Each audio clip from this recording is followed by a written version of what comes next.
What's going on, everybody? Nick Lawson from Squad Sports, and this is the Dopest Digital Sponsorship Show. We got a great show for you on episode 1, the inaugural episode. Really excited here. The show will just look at some of the dopest things we saw in sponsorship, highlight them, shout them out, and give them some props and kudos, both in sports as well as events.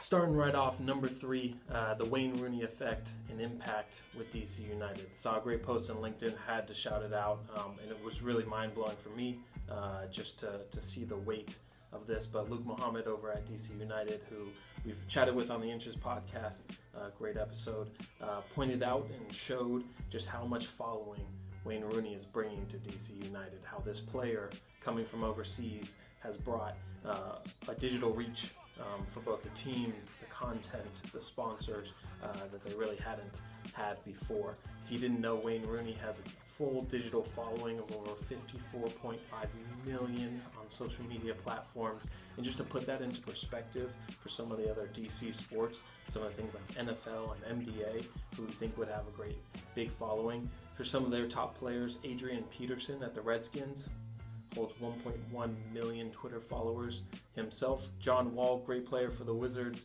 really popular, big on social, 1.8 million. But Wayne Rooney, bringing his English football over and his following over, commands 16.9 million. This is huge for the digital sponsorship team and sponsorship team overall at DC United. They'll have really the ability to take content, to take sponsored posts, push that over through Wayne Rooney, link into his following, and really build that brand. So that was number 3, the dopest thing we saw in digital sponsorship, was just the ability to add that reach for the club. Really excited for them over there and the content that they're about to make with that. Coming in at number 2, couldn't do Thanksgiving weekend without the Phil vs. Tiger golf event that was streamed on Bleacher Report. I'm a huge fan of streaming, attention-grabbing events like this, almost creating your own Super Bowls. Lots and lots of hype, lots and lots of building up to it. And even though they probably lost millions of dollars on the pay-per-view snafu where payments didn't go through, they had to refund, they probably won huge on their sponsors on that side. With sponsors like Capital One, Rolex, all the ones that are really trying to grab that golf segment, the ability to grab that attention all at once. Be able to hit that segment on something that where sports is really pushing towards streaming consumables, toward app consumables, toward device consumable, and not so much on cable. So our number 2 big win there and dopest thing we saw is these brands jumping onto that, getting all of that attention, and just on the app, not even including on cable, but just on the app, over 750,000 viewers, unique viewers, with over 55 million minutes watched on that. A huge win for Turner Sports, in my opinion, and great digital sponsorship asset to be a part of. So that's our number 2 dopest thing we saw in sponsorship this week.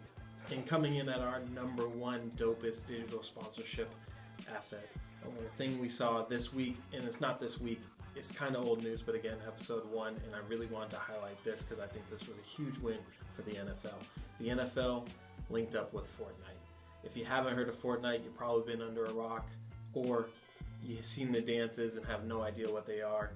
It's a video game that's been sweeping the world, the nation, all of that, and the NFL did a really smart thing with linking up with that. The NFL's goal is to reach young fans. That's probably where they really need to grow, especially to beat out the NBA on that side, and I think this is a huge, great integration. With the integration, players on the game are able to wear NFL jerseys from all 32 teams on the game and play in the action with those jerseys. It's a huge link up, a huge great integration, authentic integration into that gaming side of things. But let's just have the raw stats tell the story. Fortnite has over 125 million monthly active users. Their average age of a player is 12 years old. 63% of the players are aged 18 to 24. Again, a huge age range. They gotta win to really keep the popularity of the sport alive. And I thought what was the biggest thing, and to be honest, where I saw this thing pop up, was players taking videos, taking pictures of their NFL jersey on their character and tweeting at players like JJ Watt, and then having that social reach go even further. So really dope digital interaction, Call it esports, call it competitive gaming. What I call it is attention. It's where young people are. It's where teens are. Shoot, it's where I am.